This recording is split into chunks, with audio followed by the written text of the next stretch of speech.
you've hinted at the earlier potential possibilities, thoughts of what would you do right now with this team? It looks like they're missing an outfielder. I don't think they're completely covered at first, and that pitching staff. I mean, they talk about run prevention. Isn't that what we're talking about? I mean, is fielding now more important than the pitching staff? I don't know.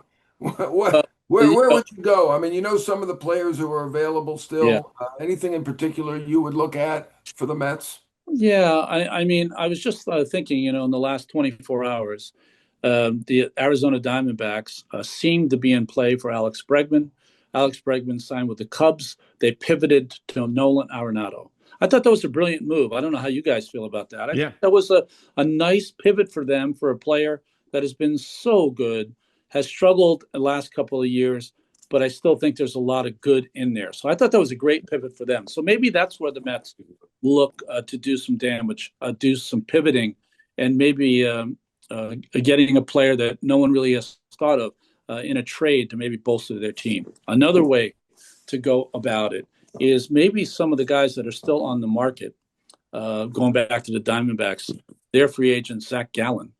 A pitcher like that who has proven that last year definitely was an uneven year. He took a step back.